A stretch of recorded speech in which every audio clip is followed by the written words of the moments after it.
এই যে আমাদের ২৪-এর এত বড় একটা অভ্যুত্থান হলো, আমাদের তো ৩টা অভ্যুত্থান হয়েছে, ৬৯-এর অভ্যুত্থান, ৯০-এর অভ্যুত্থান এবং আমার ২৪-এর অভ্যুত্থান যেটা বলি, ব্যাপকতার দিক থেকে ২৪-এর গণ অভ্যুত্থান সবচেয়ে এগিয়ে, অংশগ্রহণের দিক থেকে সবচেয়ে বেশি, জীবন দেওয়ার দিক থেকে সবচেয়ে বেশি এবং ত্যাগ স্বীকার করার ক্ষেত্রে সবচেয়ে বেশি যদি বলি এখানে, কারণ তার সামনে এমন একটা টার্গেট ছিল যে এই ফ্যাসিস্ট রেজিমের অবসান করতেই হবে, এর কোনো অপশন ছিল না। নির্বাচনের মধ্য দিয়ে ওই আওয়ামী সরকার ক্ষমতা থেকে যেত না, ফলে অভ্যুত্থান এটা ইনএভিটেবল ছিল, এটা ৫ই আগস্ট না হলেও কোনো না কোনো সময় তাকে হতেই হতো। যদি সময় বেশি লাগতো তাহলে নিপীড়নটা আরও বাড়তো, সময় বেশি লাগলে অত্যাচার আরও বেশি বাড়তো, এই আর কি পার্থক্য। তারপরে দেখেন আমরা এমন কিছু বিতর্কের মধ্যে জড়িয়ে গেলাম, সেই বিতর্কে জড়িয়ে ৫ মাসের মধ্যে আমরা খুব বড় কোনো ইতিবাচক পরিবর্তন কিন্তু দেখাতে পারলাম না। জনগণের এত বড় আকাঙ্ক্ষা, সেটা কিন্তু মানুষ এখন মনে করছে তাহলে যা চেয়েছিলাম তার দিকে যেতে পারছি না কেন? যে বিতর্ক তো আমাদের করার কথা ছিল না, সেই বিতর্কে জড়িয়ে পড়ে আমরা কি প্রয়োজনীয় কাজগুলোকে আড়াল করে ফেললাম? প্রধান বাধাটা কি হয়েছে এখানে? আমার মনে হচ্ছে যে ব্যবসায়ী সার্কেল, রেজিম চেঞ্জ হয়েছে কিন্তু ব্যবসায়ীদের মোটিভ তো চেঞ্জ হয় নাই। যে কারণে সিন্ডিকেট ভাঙলো না, দ্রব্যমূল্যর ঊর্ধ্বগতি কমলো না, বিশ্ববাজারে খাদ্যের দাম কমলেও বাংলাদেশের খাদ্যের দাম বেড়ে যাচ্ছে। আমাদের তেল থেকে শুরু করে সমস্ত সিন্ডিকেট কীরকম ব্যবসা করছে।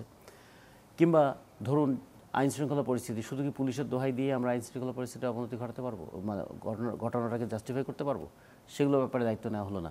প্রশাসন এবং পুলিশে যে ব্যাপক দুর্নীতিগ্রস্ততা ছিল এবং দমন পীড়নের বাহিনী হিসাবে পুলিশ এবং প্রশাসন যেটা গড়ে উঠেছিল, তার মধ্যে খুব তাৎপর্যপূর্ণ পরিবর্তন কি ঘটলো?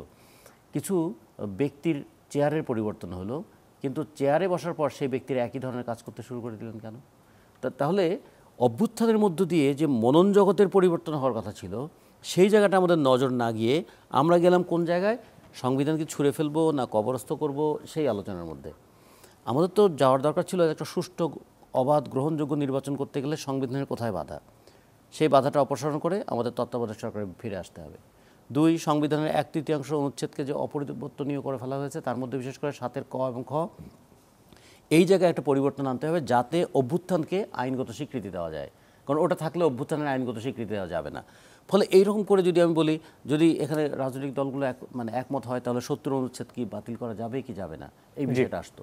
পাওয়ার শেয়ারিংয়ের ক্ষেত্রে প্রধানমন্ত্রী এবং রাষ্ট্রপতির মধ্যে পাওয়ার শেয়ারিংটা কীরকম হবে, এগুলো নিয়ে কিন্তু আলোচনা করলে শুধু শুধু এই বিতর্কের মধ্যে আমরা থাকতাম না। তার মধ্যে আমরা হঠাৎ করে বিতর্ক নিয়ে এলাম, জাতীয় সঙ্গীত থাকবে কিনা, জাতীয় পতাকা থাকবে কিনা, জাতীয় সীমানা থাকবে কিনা। তখন মনে হলো আচ্ছা, এগুলো তো এই মুহূর্তে প্রধান কাজ ছিল না, মানে জরুরি বিষয়গুলো বাদ দিয়ে অন্যান্য বিষয়ে মনোযোগ চলে গেছে, কিন্তু বিতর্কমূলক বিষয়গুলো সামনে আসলো।